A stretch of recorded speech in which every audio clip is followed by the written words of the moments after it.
Ratan Tata death, Mumbai agency. देश के प्रमुख उद्योग समूह टाटा सन्स के मानद अध्यक्ष रतन टाटा न सिर्फ उद्योगपति थे, बल्कि वे एक समाज सेवक और परोपकारी के तौर पर भी प्रसिद्ध थे।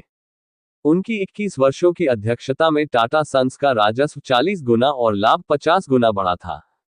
ब्रिटिश राज के दौरान बॉम्बे अब मुंबई में 28 दिसंबर 1937 को एक पारसी परिवार में जन्मे रतन एन टाटा को टाटा परिवार ने गोद लिया गया था। वर्ष 1948 में जब टाटा 10 वर्ष के थे, उनके माता पिता अलग हो गए थे और बाद में उनका पालन पोषण उनकी दादी नवाजबाई टाटा ने किया था। उन्होंने मुंबई में कैथेड्रल और जॉन कॉनन स्कूल, शिमला में बिशप कॉटन स्कूल और न्यूयॉर्क शहर में रिवरडेल कंट्री स्कूल में अध्ययन किया, जहां से उन्होंने 1955 में स्नातक किया। रतन टाटा ने कॉर्नेल विश्वविद्यालय में दाखिला लिया, जहां से उन्होंने 1959 में वास्तुकला में स्नातक की डिग्री प्राप्त की। कॉर्नेल में रहते हुए टाटा अल्फा सिग्मा फी बिरादरी के सदस्य बन गए। टाटा को 1970 के दशक में टाटा समूह में प्रबंधकीय पद दिया गया। उन्होंने अपनी सहायक company national radio and electronics Nelco को बदलकर शुरुआती सफलता हासिल की, लेकिन आर्थिक मंदी के दौरान इसे गिरते हुए देखा। जे.आर.डी. टाटा ने टाटा सन्स के अध्यक्ष पद से इस्तीफा दे दिया और उन्हें अपना उत्तराधिकारी नामित किया। शुरुआत में टाटा को विभिन्न सहायक कंपनियों के प्रमुखों से कड़े प्रतिरोध का सामना करना पड़ा, जिन्हें वरिष्ठ टाटा के कार्यकाल के दौरान बड़ी मात्रा में परिचालन स्वतंत्रता मिली हुई थी। टाटा ने सत्ता को मजबूत करने के लिए डिजाइन की गई कई नीतियों को लागू किया, जिसमें सेवानिवृत्ति की आयु का कार्यान्वयन, सहायक कंपनियों को सीधे समूह कार्यालय को रिपोर्ट करना और सहायक कंपनियों को टाटा समूह के ब्रांड के निर्माण में अपने लाभ का योगदान करने की आवश्यकता शामिल थी। टाटा ने नवाचार को प्राथमिकता दी और युवा प्रतिभाओं को कई जिम्मेदारियां सौंपी। उनके नेतृत्व में सहायक कंपनियों के बीच ओवरलैपिंग संचालन को कंपनी व्यापी संचालन में सुव्यवस्थित किया गया, जिसमें समूह वैश्वीकरण को अपनाने के लिए असंबंधित व्यवसायों से बाहर निकल गया। टाटा द्वारा टाटा समूह का नेतृत्व करने के 21 वर्षों के दौरान राजस्व 40 गुना से अधिक और लाभ 50 गुना से अधिक बढ़ा।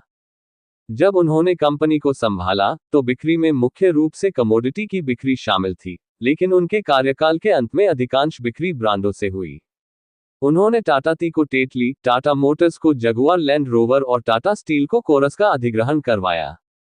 इन अधिग्रहणों ने टाटा को एक बड़े पैमाने पर भारत केंद्रित समूह से वैश्विक व्यवसाय में बदल दिया, जिसमें 65% से अधिक राजस्व अंतर्राष्ट्रीय स्तर पर संचालन और बिक्री से आता था।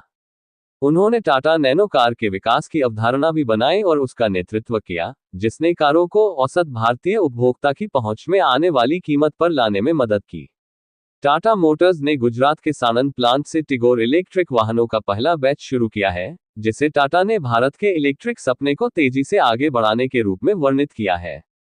टाटा ने 75 वर्ष की आयु पूरी करने पर दिसंबर 2012 को टाटा समूह में अपनी कार्यकारी शक्तियों से इस्तीफा दे दिया।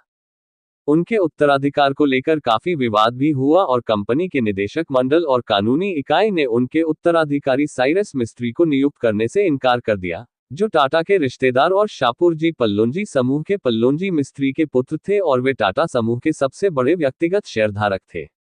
24 अक्टूबर 2016 को साइरस मिस्त्री को टाटा सन्स के अध्यक्ष पद से हटा दिया गया और टाटा को अंतरिम अध्यक्ष बनाया गया।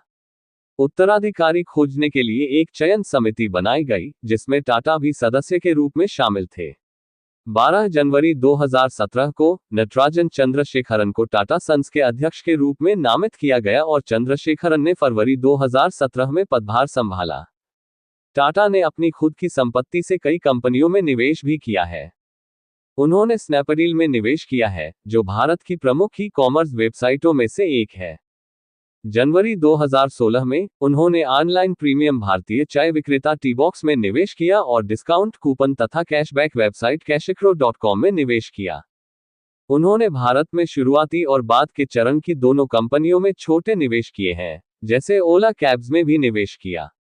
उन्होंने नेस्टवे में एक ऑनलाइन रियल एस्टेट पोर्टल में निवेश किया, जिसने बाद में ऑनलाइन रियल एस्टेट और पालतू देखभाल पोर्टल डॉगस्पॉट शुरू करने के लिए जेनिफाई का अधिग्रहण किया। टाटा ने अंतरपीढ़ीगत मित्रता को प्रोत्साहित करने के लिए वरिष्ठ नागरिकों के लिए भारत का साथी स्टार्टअप गुडफेलो भी लॉन्च किया। टाटा शिक्षा, चिकित्सा और ग्रामीण विकास के समर्थक रहे और उन्हें भारत में एक अग्रणी परोपकारी व्यक्ति माना जाता है।